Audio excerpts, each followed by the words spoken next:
Android 1.0. O primeiro telefone Android ninguém lembra. Antes da Samsung Galaxy, antes do Pixel, antes de qualquer um dos telefones Android de que as pessoas realmente falam, havia um telefone rodando um sistema operacional que ninguém na época achou que ia vencer em alguma coisa. O HTC Dream, vendido nos Estados Unidos como T-Mobile G1, lançado em 22 de outubro de 2008 por $179 com um contrato de 2 anos. Ele rodava o Android 1.0.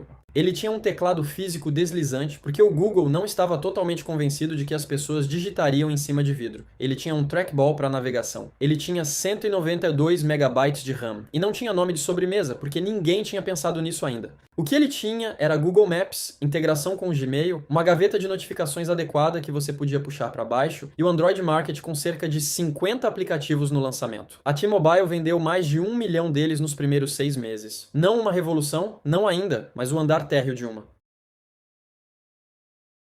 Android 1.5 Cupcake. O primeiro nome de sobremesa e o porquê. Esta versão mudou como milhões de telefones funcionavam e adicionou algo muito mais importante. Uma tradição de nomes que duraria mais de uma década. O Android 1.5 Cupcake foi lançado em 27 de abril de 2009. E ele trouxe o teclado virtual na tela que permitiu aos fabricantes de celulares abandonarem o teclado físico completamente. Sem o Cupcake, todo o telefone Android teria parecido uma máquina de escrever de bolso para sempre. A maior pergunta é por que o Google começou a nomear versões após sobremesas. Um gerente de projeto do Google chamado Ryan Gibson teve a ideia de usar nomes de confeitaria ordenados alfabeticamente para cada lançamento público. A explicação oficial do Google era simplesmente que os nomes tornavam as versões mais fáceis para a equipe discutir do que números brutos. O que eles não explicaram foi por que foi preciso um cupcake para destravar o teclado. O cupcake também adicionou gravação de vídeo, widgets para a tela inicial e a capacidade de enviar vídeos diretamente para o YouTube. Pequenas coisas vistas hoje, coisas gigantes para 2009. Android 2.0 Eclair. As mudanças na navegação do Google Maps mudaram a direção para sempre. Unidades de GPS independentes eram uma grande indústria. Garmin, TomTom e Magellan vendiam dezenas de milhões de dispositivos de navegação dedicados todos os anos. Então, em 28 de outubro de 2009, o Google anunciou que o Android 2 Eclair incluiria navegação por voz passo a passo gratuita pelo Google Maps, alimentada por dados de internet ao vivo, sempre atualizada e sem taxa de assinatura. A indústria de GPS dedicada nunca se recuperou. As ações da Garmin caíram 16% no dia do anúncio. Não foi sutil.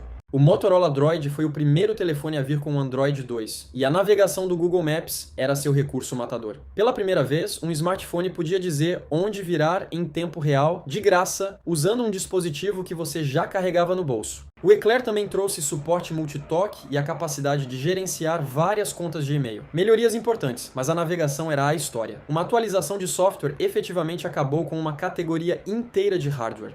Android 2.3 Gingerbread, a versão que rodou em tudo. O Gingerbread foi lançado em 6 de dezembro de 2010 e seu maior recurso não era algo que você podia ver em uma ficha técnica. O Google especificamente o otimizou para rodar bem em hardware de baixo custo, em um momento em que os smartphones ainda eram largamente um produto premium. O Gingerbread foi a versão que let cheaper Android phones become genuinely usable. Fabricantes ao redor do mundo o usaram para construir dispositivos de orçamento para mercados que não podiam pagar hardware de ponta. O resultado foi que o Gingerbread se tornou a versão mais amplamente distribuída de Android na história. Anos depois de ser lançado, ele ainda estava rodando em centenas de milhões de dispositivos ativos através de mercados em desenvolvimento. Telefones que custavam menos de $100, onde o Gingerbread era a única versão do Android que rodaria de forma confiável. Ele também introduziu suporte NFC pela primeira vez e melhorou o teclado na tela com melhor accuracy. Os recursos sofisticados eram bons, mas seu verdadeiro legado foi fazer do Android o sistema operacional para todos, não apenas pessoas que podiam pagar um dispositivo premium.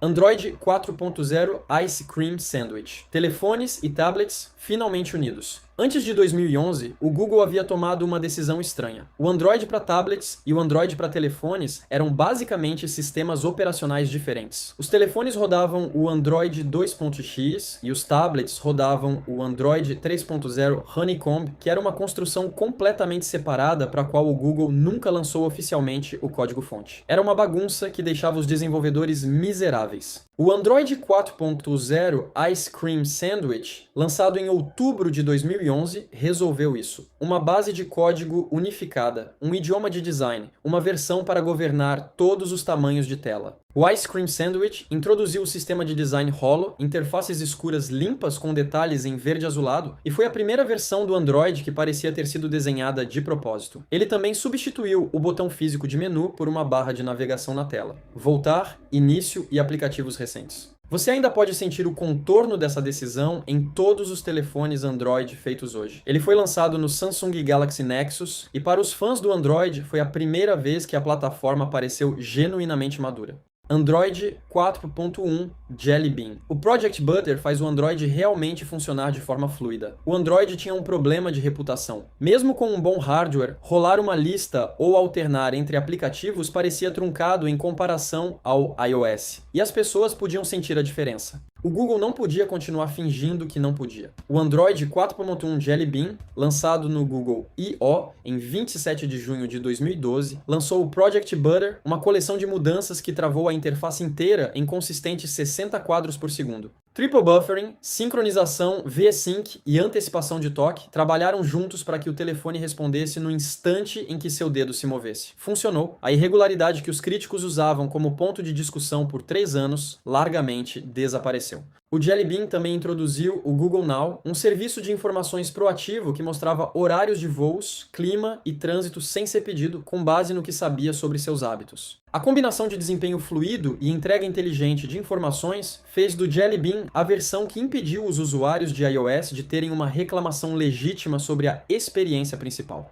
Android 4.4 KitKat, o primeiro acordo de doces corporativos na história da tecnologia. O plano era chamá-lo de K-Lime Pie. A versão K do Android havia sido rumorada por meses sob esse nome, e basicamente todo mundo no ecossistema técnico já havia escrito o título. Então, o Google fez algo que ninguém esperava. Ligou para a agência de publicidade da Nestlé, a empresa que possui a barra de chocolate KitKat. O diretor de parcerias globais do Android do Google, John Lagerling, fez a ligação e o raciocínio dele foi simples. Pouquíssimas pessoas realmente conheciam o gosto de uma torta de limão cravo. Uma teleconferência seguiu no dia seguinte, e o acordo foi selado em 24 horas. Nenhum dinheiro trocou de mãos. A Nestlé imprimiu mais de 50 milhões de barras KitKat em 19 países com o mascote robô do Android na embalagem. O Android 4.4, KitKat em si, focou em desempenho, especificamente em fazer o Android rodar em dispositivos com apenas 512 MB de RAM, através de uma iniciativa chamada Project Svelte. O objetivo era manter celulares baratos na versão atual do Android, em vez de deixá-los presos em softwares antigos. Foi, sem dúvida, uma das atualizações do Android mais práticas já feitas, embrulhada na história de marketing mais caótica da história da plataforma.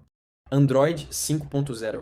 Lollipop. O Material Design foi a maior reformulação visual de todos os tempos. O Lollipop foi lançado em novembro de 2014 e reconstruiu a identidade visual do Android do zero. O Google chamou o novo sistema de design de Material Design, uma linguagem construída em torno da metáfora de papel físico e tinta, com camadas, sombras e cores fortes que deram a cada superfície uma sensação de profundidade e peso. Tudo mudou. Os ícones, o sistema de notificações, a tela de bloqueio, as animações. Se você não tivesse visto um telefone Android desde o Ice Cream Sandwich, o Lollipop teria parecido um produto completamente diferente. Por baixo do capô, o Lollipop substituiu o tempo de execução Dalvik, que havia alimentado os aplicativos Android desde 2008, pelo tempo de execução do Android conhecido como ART, que compilava aplicativos com antecedência em vez de interpretá-los em tempo real. Os aplicativos iniciaram mais rápido, o sistema usou a memória de forma mais eficiente. O Google também adicionou suporte a processador de 64 bits pela primeira vez. O Lollipop não foi apenas um novo acabamento, foi a versão onde o Android se tornou a plataforma de alta qualidade que o Google sempre afirmou que seria.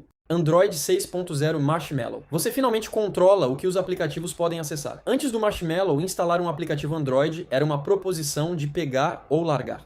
O aplicativo listava as permissões que queria, sua localização, sua câmera, seus contatos, seu microfone, e você aceitava todas elas e instalava ou não instalava de jeito nenhum. Não havia opção intermediária, nenhuma maneira de dizer sim à câmera e não ao microfone. O Marshmallow mudou isso em outubro de 2015, introduzindo permissões em tempo de execução. Os aplicativos agora tinham que pedir acesso no momento em que realmente precisavam dele, e você podia dizer não. Isso é algo que os usuários de iPhone conseguiam fazer desde o iOS 6 em 2012. Os usuários de Android esperaram 3 anos a mais. O Marshmallow também introduziu o modo 12, que colocava telefones ociosos em um estado de economia profunda de energia quando não estavam sendo usados, estendendo significativamente a vida útil da bateria. Ambos os recursos são agora tão padrão em todo smartphone que é difícil acreditar que algum dia foram ausentes. O Marshmallow foi a atualização que finalmente fez o Android parecer que foi designado para proteger você. Android 7.0 Nougat. Split Screen chega aos telefones. Houve um momento em 2016 quando pessoas começaram a esperar que seu telefone substituísse um laptop. Nougat, lançado em agosto de 2016, ajudou a tornar esse argumento mais credível ao introduzir multitarefa em tela dividida nativa em telefones. Você podia fixar dois aplicativos lado a lado na sua tela. Um navegador e um aplicativo de notas, um mapa e um thread de mensagens. E usar ambos ao mesmo tempo. Parece pouco marcante agora. Antes do Nougat, não era possível de todo no Android Stock. O Nougat também introduziu notificações agrupadas, que agrupavam múltiplos alertas do mesmo aplicativo em um único stack expansível em vez de inundar a aba de notificações com alertas individuais. Ele adicionou a capacidade de responder a mensagens diretamente da notificação sem abrir o aplicativo e melhorou ainda mais o desempenho da bateria com o Doze on the Go, que ativava economia de energia mesmo quando o telefone estava sendo carregado em vez de parado. Cada um desses recursos era pequeno. Juntos eles fizeram o Android parecer como se ele tivesse crescido.